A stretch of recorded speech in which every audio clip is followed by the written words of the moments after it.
Hey guys, great to have you here today. In this video, we're going to talk about when your driver gets out of whack. Maybe you start swinging hard, you hit a couple good ones, you want to go after it, and then it starts to go all over the place. We start to slice some to the right, we're hooking them to the left. We feel like we can't find the fairway at all.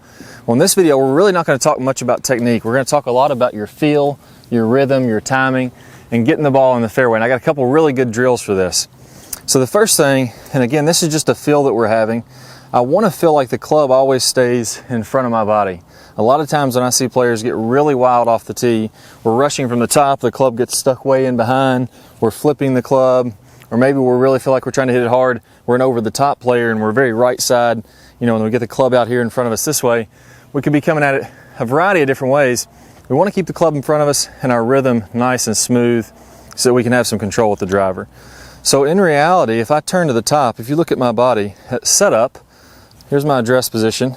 If I stand straight up, this is where my driver is at address. At the top of my swing, my driver's just lifting up over my right shoulder.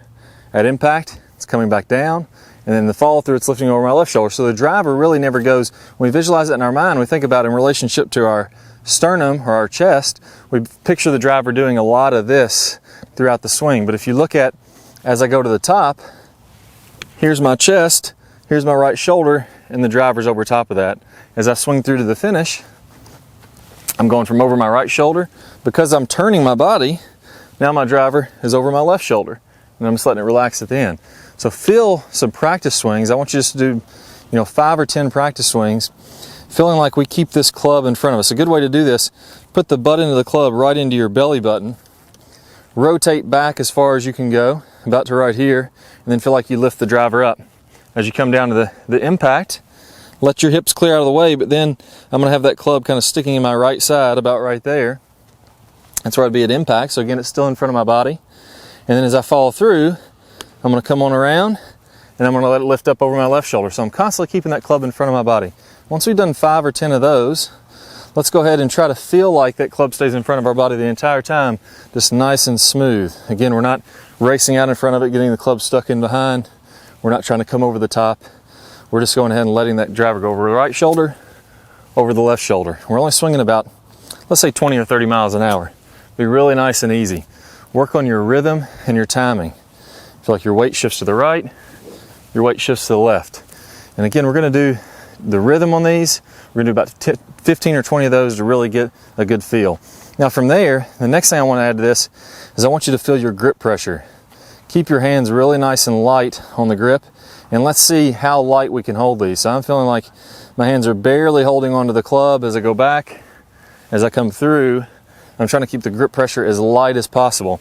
So in reality, we're going to have some pressure in the grip. As we start to swing, as this club turns up, we're putting a lot of pressure that way. We talk about this in the Top Speed Golf system. PGA Tour player is putting about 100 to 110 pounds of upward pressure into the grip of the club.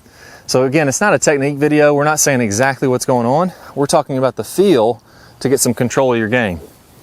Once we've done those, now what I want you to do is let's go ahead and make a swing. I'm going to pick out, you can probably see this blue flag right out in front. Now you may not be able to see this on the camera, but there's a couple telephone poles way out in the distance. I'm going to pretend like those are the right and left edge of the fairway. And I'm going to start out by hitting some little 50 or 60 yard drivers, full swing, maybe a tenth of the real speed. And I'm going to try to hit it in that fairway, right toward that blue flag. So for me, that flag's only about 100 yards away, and I'm going to try to hit this driver right toward that flag. It rolled out, it's headed right for it. So again, it's not about distance. We're being super, super slow, super smooth. Now, what you'll find is, you'll see how much you're trying to rush and put power into the swing and do all these different things. It'll be very difficult for a lot of players to control this. Now I'm going to go a little farther, and again, I'm going all the way back, I'm going all the way through on these swings. I'm just slowing down my tempo so that I really have to get control of the golf club. There we go, another one. They rolled a little bit farther. I'm going to go ahead and fast forward. We're gonna do this throughout 20 or 30 balls, each time going a little farther. If you get stuck and you miss the fairway, you have to stay at that distance so you can get it back in the fairway.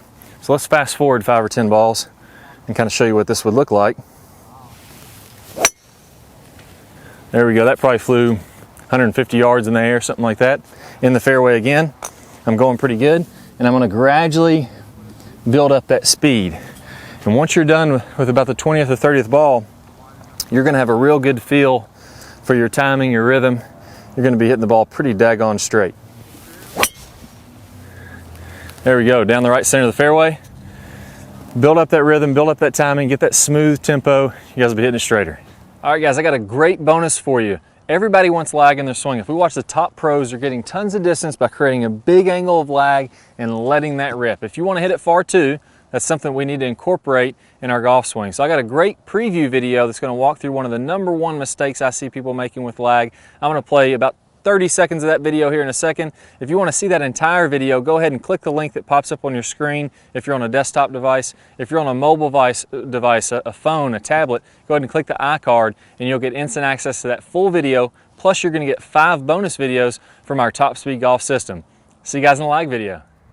Hi guys, and welcome back. I'm Clay Ballard, and in today's video we're going to talk about one of the absolute worst drills for creating lag. It's a very common drill that I see. And in this drill, what we're going to do is we're going to set the wrist very early to create an angle of lag, and then we're going to try to hold this throughout the swing.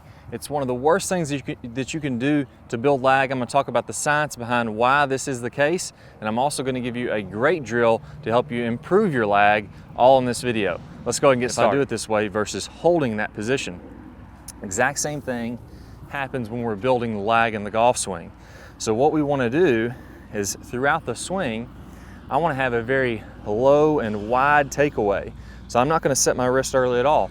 If you look at a lot of the top players, you look at Adam Scott, very wide takeaway, not very much wrist set at all.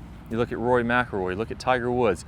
All these players are using a wide takeaway and not getting very much wrist set, so that later in the swing, as we start down, we can increase this wrist set, and we're really only going to max out this angle of lag for a split second in the downswing. Okay, so a 3-step drill here. Now, as we get started with this, I want to remind you that the fulcrum in this golf club for getting a massive amount of lag is right at the end of the golf club. This is where I want my hinge point to be.